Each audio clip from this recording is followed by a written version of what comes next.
Bonjour. Bonjour, nous sommes vendredi.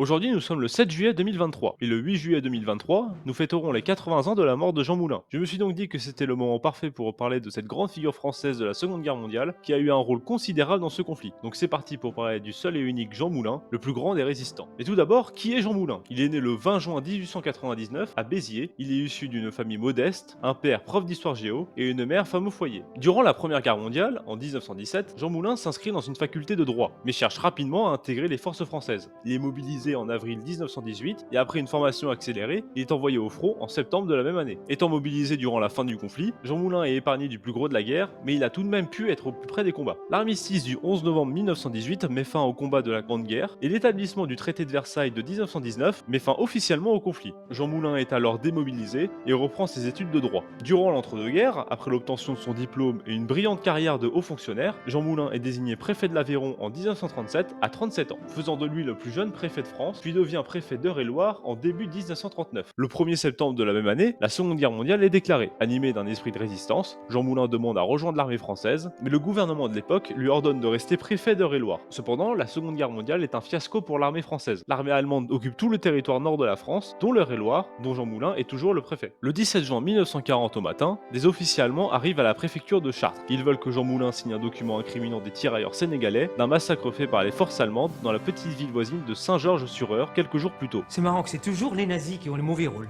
Jean Moulin refuse. Les officiers allemands l'insultent, le frappent et l'emmènent sur le lieu du massacre où Jean Moulin est poussé sur un tas de cadavres, victime des bombardements allemands. Mais rien à faire, Jean Moulin connaît les véritables responsables et refuse d'accuser à tort les tirailleurs sénégalais. Jean Moulin est alors immédiatement enfermé et ayant peur de craquer, il attrape un bout de verre qui traînait dans sa cellule et se tranche la gorge le 17 juin au soir.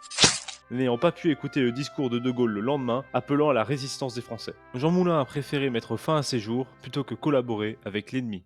Mais Jean Moulin a survécu. À son réveil, et après plusieurs semaines de convalescence, mais je suis où là? Jean Moulin est révoqué de son poste de préfet. N'acceptant pas la capitulation de la France et le régime de Vichy, il rejoint vite la résistance, où il rencontre le général de Gaulle en Angleterre en 1941. Impressionné par ses actes de bravoure, de Gaulle confie à Jean Moulin la responsabilité d'unir les mouvements de résistance en France. Le rôle de Jean Moulin est donc considérable dans l'organisation de la résistance française contre le régime de Vichy et l'envahisseur allemand. Tous les Allemands ne sont pas nazis, monsieur. Oui. Je connais cette théorie. Les actions de résistance prennent différentes formes, cacher des personnes, saboter des trains en direction des camps de la mort, assassinat d'Allemands, etc. Où Jean Moulin organise un grand nombre d'actes de résistance, majoritairement sous le nom de Joseph Jean Mercier, afin de préserver son anonymat. Comme quoi le prénom Joseph était très à la mode à l'époque.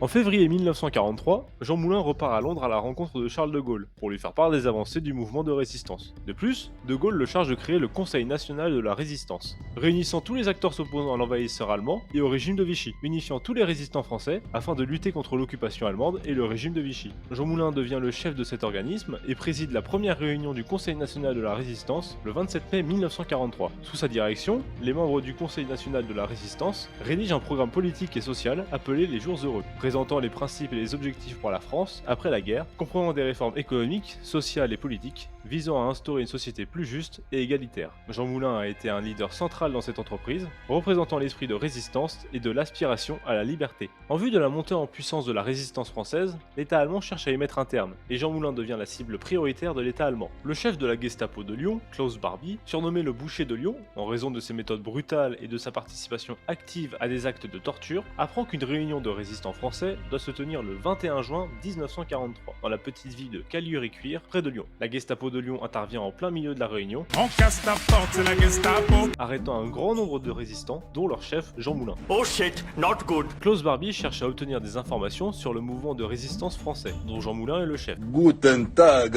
Dr Müller. Oh ya, nous avons les moyens de vous faire parler. Jean Moulin subit toutes sortes de violences, mais ne parle pas. Les tortures de Klaus Barbie affaiblissent considérablement son état de santé. santé, mais il continue de garder le silence. Après des jours et des jours de torture, l'état de santé de Jean Moulin est critique. Certaines sources disent que son état de santé était si faible que même s'il souhaitait parler, il n'en aurait même pas la force physique. Après des jours de torture, Jean Moulin doit être transféré à la Gestapo de Berlin le 8 juillet 1943 pour que les autorités allemandes continuent son interrogatoire. Mais le chef de la résistance française finit par succomber à ses blessures durant le trajet avant d'arriver à destination. Aujourd'hui, Jean Moulin est considéré comme un grand héros national. Il a reçu une grande série d'hommages les années qui ont suivi. Ses cendres présumées sont transférées au Panthéon le 19 décembre 1964 lors de la célébration du 20e anniversaire de la Libération. Jean Moulin incarne encore aujourd'hui l'esprit de résistance, considéré comme l'homme préférant mourir plutôt que collaborer avec l'ennemi, faisant sûrement de lui le plus grand des résistants.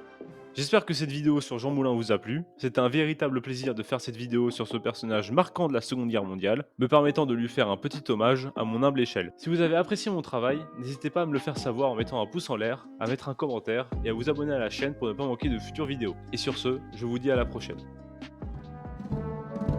Ohé, partisans, ouvriers et paysans, c'est la